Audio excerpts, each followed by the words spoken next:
Hello and welcome to another Outside Inside Star Citizen, the show where we make fun of the developers or we just watch the Inside Star Citizen and talk about what they showed us there. I know that I wasn't around that much in the past a couple of weeks. I'm working on my album, and this week, you can see the balloons in the background, I have celebrated my 35th trip around the sun. So yeah, 35 years old, doing YouTube on a game that is not released yet for 10 years now. So anyway, let me roll the intro and let's talk about Inside Star Citizen. Hello, my name is Grumpy.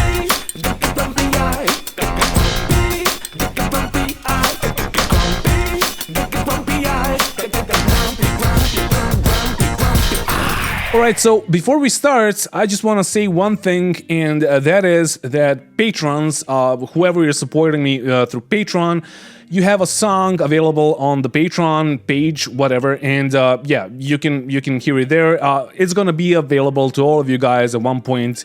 It is one of the songs from my new album that is gonna be a 5K subs celebration album or whatever. So let me not drag this out. Let's watch Inside Star Citizen now. Star Citizen is a big game with big ideals, bigger aspirations, and some of the very biggest spaceships that also cost big bucks. And while there's lots to do in the persistent universe, with more and more things being added to every patch, it's these spaceships that sit at the center of everything. That's why each year the community votes big in our annual ship showdown.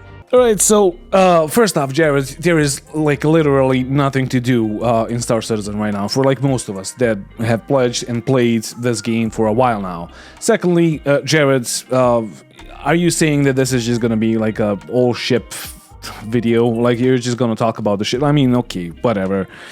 You need more money, that's fine, we have more money. Where's my money? Where's my... well, there we go. 10 dinners, that's a Serbian dinner, and that is less than $1, basically. So yeah, you can have it. There you go. Your chance to determine the best of the best and award the winners with new and exclusive paints. Alright, so guys, listen, just listen. So last year we had Argo Cargo that won, and this year we have the PTV and whatever, the Drake Mule, and I will be really disappointed if one of those didn't win. I would love to see them in the finale, both of them going against each other, because this whole competition is just pointless. They're building hype to sell more hex codes, or no, I can't mention hex codes, I'm gonna get banned from Spectrum for that. The paint skins, whatever. So yeah, please do me a favor, vote the shit out of the PTV and the Drake Mule. If you can even vote for them, of course, because CAG, knowing them, they're probably gonna take them out. But yeah, don't disappoint Grumpy. Each time Carrack or Hammerhead or whatever wins, a panda dies. And if you don't care about me, do you care about pandas? Please save the pandas. And we're gonna start with a big look at the upcoming Drake Corsair, seen over the course of 2 consecutive sprints. As the ship moves through gray box phase, you can see the exterior detail beginning to take shape, as this sprint focused primarily on the nacelle and connecting areas of the starboard side of this asymmetrical vehicle to build them out so they feel properly big and chunky and structurally and functionally sound, as is the Drake way. Now, the lighter gray areas are the original concept mesh, which serves as a guide to artists to maintain the original scale and shape whenever possible. I mean, I guess I should say something, but I don't know what to tell you. The Corsair was in development. I bought it it was fucking last year. This time last year, basically. And yeah, it's still not out, and it's gonna be released soonish. And they're showing us the gray box. Okay, I mean, I guess there's gonna be more interior stuff and more refined stuff, but we already saw it. They posted screenshots. Whoever wanted to see the Corsair saw the most of it. But yeah, let's watch. Also, what the fuck happened to Jared in the end? Did you see that?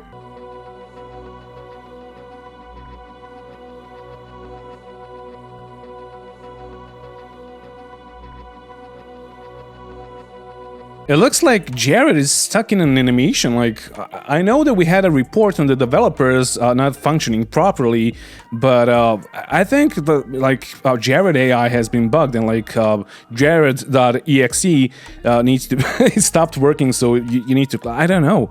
It's just like, Jared, are you okay? The Drake visual style is often about layering, with the interior structure poking out from beneath the more clad exterior, and as Greybox continues, it'll get closer and closer to the detailed mesh of the concept while maintaining the performance and optimization standards developed since it was first envisioned. Now, not every part of a ship moves through the pipeline at the same pace, as you can see here with the remote turret jumping from concept mesh straight ahead to final art, since it's a relatively small, self-contained, and not needing the same level of iteration part as the rest of the ship. Man, I don't know about you, but like, this is just boring to me. Like, okay, it's just one of those where like they have no content, therefore they're just gonna make shit up and they're gonna talk about the exterior of a ship that is still unreleased. And yeah, look at how we made it. I mean, we saw that already. Like, you had the Corsair in the ISC, we had screenshots. Why? I don't fucking understand it. Why? And we also have this look at working out the landing gear, a hallmark of any Greybox phase, making certain it's both stylish enough to maintain the manufacturer look, while functional enough so that the physics system won't topple the entire ship over. Unless the wind kicks up. Not funny. That is not funny. Yeah, it's so fun making fun of your game that you like released, but you haven't released it. But you have, but you haven't, but you have, but whatever. It doesn't matter if it's like it's playable. It is playable. It's an alpha, but it's a business model. But it's not an alpha. But whatever. It doesn't fucking matter. I'm gonna try not to go on a rant here, but. Listen, like, making fun of these things is like super cool, but like, why don't you fucking fix it for like 2 years now? 2 years, I have been playing for 2 years, for 2 years straight. Your ships are just like being blown away by the wind. What's up with that? Why is that a thing? And why is that a joke now? Yeah, it's stupid. It's like funny, but it was funny, like, it would be funny fucking a year ago, maybe, or a year and a half ago, but now, after fucking 2 years, are you even working on fixing that? Or are you just working on the jokes? Cause like, yeah, I don't know. Like, Jared, like, I love you, dude, but like, Jesus, like, maybe I'm just like, too frustrated with the game, and I just want them to like fix it so we can play it, because yeah, it's a game that I love. That's why I made a fucking YouTube channel around it. That's why I bought the fucking sticks and all that shit. But yeah, Jared, like, I don't know. I'm not offended, but shit, you could have done it without it. Like, it will be better without it. So I'm gonna stop the rant right now and let's continue watching the video. And on the inside, this sprint also featured work on the crew quarters, with a mix of Greybox and final artwork coming along quite quickly that's been enabled by efforts of team members from previous Drake ships.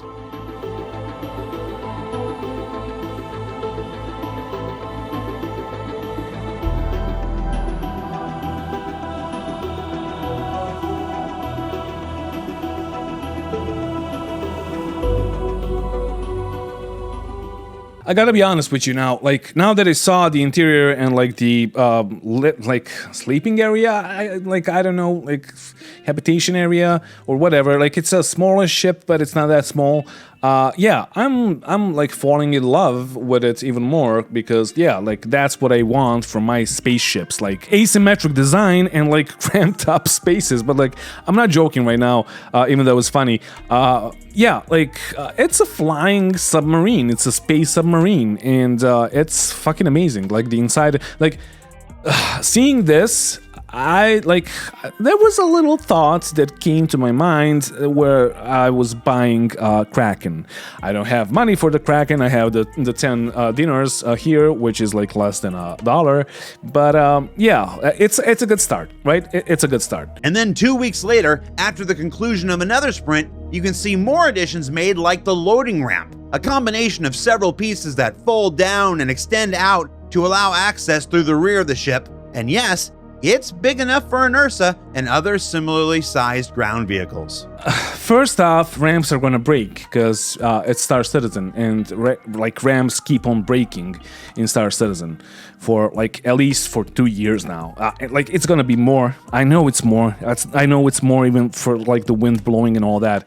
So yeah, I'm not overly excited about the ramp because like yeah, I know that it's gonna break. I am excited about the second entrance, which would be the elevator after the ramp fucking breaks. But yeah, he said that it's gonna fit everything that is like Ursa rover sized, and like which is what we have the Ursa, or maybe maybe the Tumbrel Cyclones. They are like similarly sized, but yeah, other than that, like there's no land vehicles or whatever that are like the same size. So why even say that? Well, we knew that because it was on the brochure. You could see on the brochure that like an Ursa rover is like getting out of the Corsair, and yeah, it's amazing. The Corsair is amazing. Go buy it. You gotta go buy it. Like this is the no, don't buy it. Of course, don't buy it. But I am excited about this ship. Yay!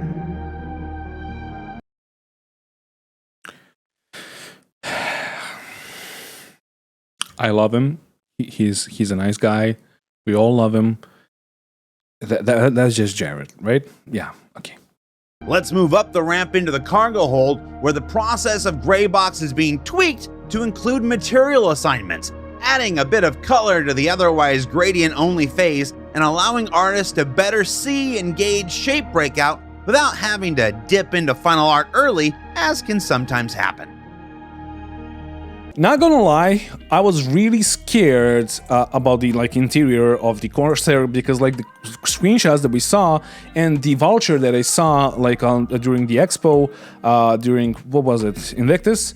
Yeah, it just looked like the Redeemer, and like the Redeemer is just like it's basically made in Space Engineers. It's just like boxes that are cut out from the like exterior of the ship or interior, whatever. So yeah, seeing this, this just looks amazing, and I approve it, and I love it, and I can't wait to basically do nothing inside of it because there's nothing to do in this game. But as I've said, I'm really excited about this ship. So yay! Here's another look at the landing gear 2 weeks on with improved animation and detail. Yay! And perhaps most excitingly, this sprint was where the wings were attached to the finished nacelles, necessitating 2 separate attachment and transformation systems for each side due to the asymmetrical nature of the ship, which you can see here with these little doors that open to allow folding up and then close down flat when extended for maximum aerodynamics. Yay! But with all seriousness, like how big is this ship? Like there was a guy right next to the landing gear, and like I knew that it was a big ship, but like it's much bigger than the Andromeda if the landing gear is that big. Like if you compare it to the guy right next to the landing gear, it's gonna be fucking huge. And yeah, yay! You may also notice the thruster flaps are being made to extend and contract to adjust the amount of force being exerted. Gotta love that Drake functionality. I don't know how to tell you this, Jared, but like it's a game. It's not a Drake, like it's not an actual maker of spaceships. And all of that is just models, and it's a string of code and like a 3D model. And yeah, like it's nice. I mean, like, what kind of a commentary can I make on this? Like, they're showing us pictures of thrusters, and that's it. Like, yeah, nice. I can't wait for the Corsair, and that is basically it. Next ship, I guess. And while we're on the multi-sprint look at spaceships, let's check in with a little tugboat that could, the Argo SRV, which entered Graybox phase with 1 artist on the exterior and 1 on the interior, and those eagle-eyed viewers may notice that the ship has grown just a little bit in the cockpit area to allow for the enter-exit animations from the pilot seat. See, what I don't understand here is like they have just announced that they are working on the SRV, and I'm really excited about that ship. Even though I'm not an owner, I'm probably gonna get it just to review it and then ditch it for something else. But I'm excited because of the tractor beams, and we should all be excited because of the tractor beams. Because like once we get the SRV, we're gonna get tractor beams for all the ships. But here's the issue. They have just started working on it, and we already have like in-game footage of it, and it looks really nice, and it looks like really developed. And it's not a gray box phase like the Drake Corsair, so I don't understand it. Like, I really don't understand how this whole thing works with like the sprint reports and like what are they actually showing us, because yeah, in the end, they showed us like some pictures of the Corsair that looked like it's close to being finished, and I guess it's gonna be like released during maybe IAE or maybe even before that, because I think before that should be the Drake Day, so I believe that they will release it like then. But yeah, SRV looks amazing and can't wait for it. And while we're in here, let's take a look at the early gray box phase of the inside.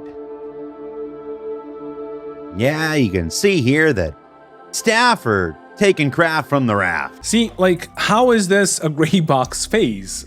Like, what they showed us with the Corsair, it wasn't, like, I don't know, is this a joke that I'm not getting because I'm stupid? It's plausible, it's like, I'm not the most intelligent guy out there, but, like, I don't understand it. Like, how is, like, there's a fucking pair of dice, like how is that gray box? Like, I don't understand it. But yeah, let's continue. Staff are taking craft from the raft, especially in the aft, because we're not daft. I should stop this graft before I get the shaft, because no one laughed. What you talking about? I have laughed. At half-ass faft, the faft, the faft-ass theft, the faft-ass theft, the faft-ass theft. The driver fucking matters, like Martian matters, like a Martian matters to our heirs. Fat Thanos, fucking Thanos. Drops the mic. The fuck? And then 2 sprints later, we can see the SRV much farther along in gray box phase, getting all the main shapes in, beginning the discovery of material breakup, and really just refining the entire model overall. How is this a gray box phase? Like, I don't fucking understand it. It looks amazing though. Yeah, I'm liking it. So yeah, can't wait for this. But how is this a gray box phase? Like, I don't understand it. But well, okay, whatever. Yeah, you could say it's enough to make one shaft. I'm sorry, I have a problem. So, Jared, I just want to tell you one thing. So we have the raft, the raft, and the raft, like the elevator doesn't work, and it's gonna be the same with the SRV. So yeah. Maybe not showcase the elevator. Okay, all right. To make up for that, here are some follow-up images of the Banu Merchantman from the same time as our Alien Week segment back in June, mostly to showcase how important having the right FOV on your camera is in avoiding duckbill platypus face. Same ship, correct FOV. Sorry, Ben.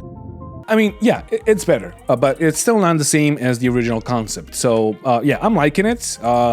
Can't wait for it to be out so I can, I don't know, pray in the area for like that is designed for that, because like there's no purpose in having that room at all. So yeah, you just like had to like make up something. But yeah, I mean, there's nothing to do in the game, as I've said already, like except to pray that the game is going to be released anytime soon, or just like playable, or just like have more content in it. But yeah, I'm going on a rant. But yeah, it's nice. It's nice. And moving from ship to ship feature news, you can see here the first iteration of the vehicle's salvage HUD for the upcoming Vulture, Reclaimer, and more. Now on the left are all the details that are target relevant: the remaining surface area, your remaining cargo space, and extraction rate. And on the right, things like type of nozzle, cutter, and tractor, the various attributes you'll need to manage, and present range. And then you can see their first, still early implementation in-engine, as seen here on the Vulture, and then on the turret from a Reclaimer. All right, so first off, here's some inputs on all this. Yeah, it looks nice. Although it is a bit like, from what I can see, it is a bit like overly complicated. Diameter, speed, efficiency. I don't know if we can like change all of that, or is it just gonna be like that and just like clog the whole like screen with nonsense. But yeah, it looks nice. But yeah, I don't know. The issue that I have with the HUD is like you can barely see it most of the time. Like when, I don't know if this is gonna like be as bright as mining. I hope not, like in the end. But if it does, like you're not gonna see your HUD. And yeah. Also, I don't see that like there's anything that like you need to do to like interact with the ships while you're like scrapping them or whatever, like hull stripping them. So it's not going to be as complicated or complex as mining is, even though I don't really think that like mining is that complex. It's really easy to do, but it would be nice to have something that like something like that that like we would need to like fight. Also, one of my community members pointed out, and like yeah, you can find the Discord link like down in the description of the video, and you're like free to join if you want to. But like he pointed out that yeah, this like that we're watching right now has been recorded on January, probably this year. So it's August already, and hopefully it's like more developed than this. But I don't really understand like why are they showing us something that they did like 8 months ago. So it's, I don't know, it's the same with the Corsair. Like it's just weird. Like the shit that they're showing us is just weird. Like why not just show us how it works right now and how like showcase what it's gonna do in the next patch? Because like 3.18 PTU is about to drop, and soon as 3.17.2 comes out of the PTU again. So yeah, I don't know. And as a neat bonus, work on the gimbal system for hull scraping has led to new technology that may eventually change the way all gimbals work. What you're seeing here is variable drag and speed based on size and weight, both for the gimbal itself and the item attached to it. What this ultimately means is more customization for players, allowing for faster, smoother gimbals with smaller, lighter items and weapons, and a potential removal of the size restriction for weapons on gimbals, letting players one day use them with weapons of a hardpoint's maximum size, with the requisite trade-off in drag and speed. It's a great example of work for one system potentially leading to improvements in another. Oh my fucking god, they're gonna rework the weapons again. Like, why? Why, CAG? Like, just leave it, like, just do something and say that it's complete. It doesn't fucking need to be complete, but just, like, leave it like that. Jesus Christ. I don't know. This could be cool, but also it could be not cool. And, that's it. That is it. Like, I really don't know. It looks nice for the salvage mechanics, sure, but like if you're gonna have like size 4 hardpoints and then like put size 4 guns on gimbals on those hardpoints, it's just gonna like be weird, and that like beats the point of the gimbals. Like it needs to deal less damage. It needs to deal less damage, even though right now it's basically deals the same damage because of the capacitors, although it it just has like slightly less DPS. So yeah, if you can, like just don't, I don't know, like Jesus Christ, are they gonna rework the fucking walking mechanics again? I mean they should, because we're dying on fucking planets as soon as we like touch the ground, but fuck me, dude. And then, in preparation of one of the biggest Life in the Verse changes coming sometime next year, the Hammerhead just had a sprint retrofitting it with internal power relays. a necessary component of the resource management system that is at the center of everything from engineering gameplay, life support, increased time to kill, on-site repair, and the foundational basis for true multi-crew gameplay. Now, there's still quite a journey ahead for resource management, but it's exciting to see the work beginning to get integrated into the persistent universe proper. Alright, so about this, I had a few people ask me why is this important, and here's why. Like, it is really important. Currently, the Hammerhead and like all the other like multi-crew ships have like only seats inside of them, and that's it. Like that, like you just sit in the seat, and that's it. You're just there for the trip. Maybe some of them, like the Hammerhead, for example, have turrets, and okay. That's fine, but they're like, since the very beginning of Star Citizen, they were talking about engineering and all those like mechanics, and this is the first step towards that, and this is very, very exciting. And I think that like they chose Hammerhead, and I think it's the best choice for like starting off with all that and trying to find if it's like working or if it's balanced enough and all that, because that ship is heavily defended, and like if you match it up against like a bunch of Gladiuses, it will like probably prevail unless those Gladiuses or Gladii are being flown by really experienced pilots. But yeah, if you like introduced engineering to all of that, and like once the shield goes down, and we're gonna have like shield emitters and all that, and then like a component like goes off and just dies, and you need to fix it during a fight, and that's gonna be very, very exciting. And like you will have to like get out of the gun or whatever and fix it, or just have like engineers inside, and in the end we're gonna have NPCs, they're gonna do that for us, etc, etc. It doesn't matter. But the matter of fact is that it's gonna be like, it's a really good step. It's a really important step in a right direction, and like choosing the Hammerhead is the perfect choice for that. The second one would be, of course, the Redeemer, because yeah, it's fucking overpowered and it needs to be like nerfed a lot. Now, of course, those are just the updates on the ships that we can currently tell you about ahead of CitizenCon and IAE on this special Showdown Sprint Report. But maybe you're asking yourself, hey, Jared, Ship Showdown 2952 doesn't start for another 4 days. Surely you've got something more than spaceships to show us. Well, it's still a little bit early, but I suppose we can tease this look at recent tests of the UI card system, a brand new way to take building blocks and display it dynamically and diegetically throughout the persistent universe in Squadron 42. Just don't tell anyone.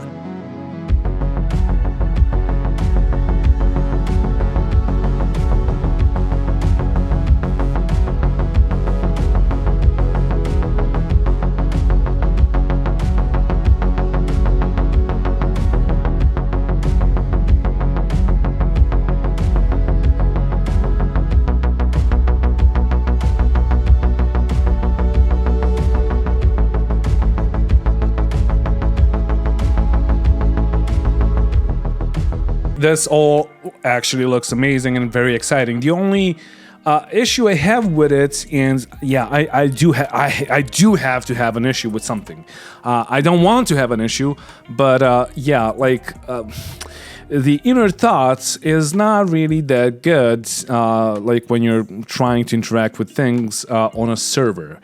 Client side, like if it's like the whole game is hosted client side as we saw it in this demo, it's fine. So I don't think that like all that Minority Report stuff is gonna be really like, I think it's gonna be clunky. That's what I'm saying. And I know that we had something like this a long time ago, and it was taken out. It was back when we had the persistent hangars, and I wasn't playing back then, so I can't really compare those things or these things. But yeah, looks nice.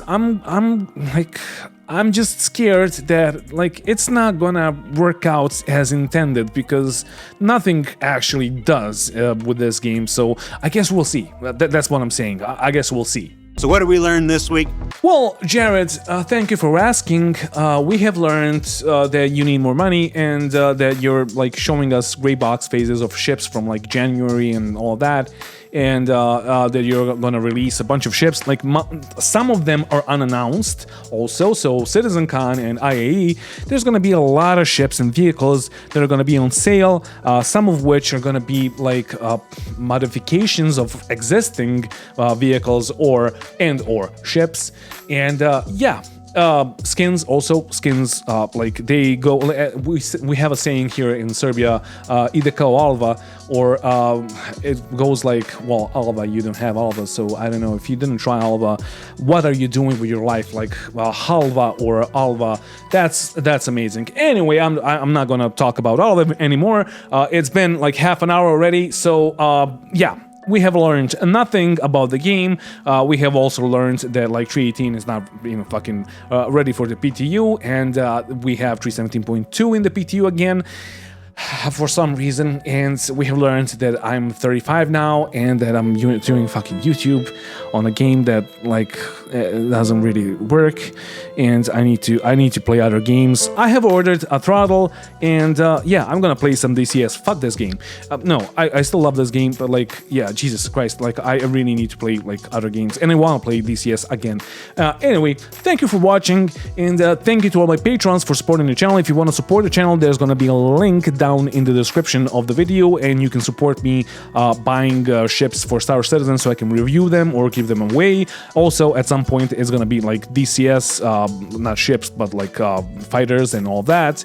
And yeah, if you want to support me, the Patreon link is down there. And yeah, thank you for watching again, and I love you. And don't forget to bring a towel when you're traveling through space. And then, mwah, bye. Sorry about the half hour, but yeah, it was like a lot of things, a lot of nothing to talk about. So yeah, bye.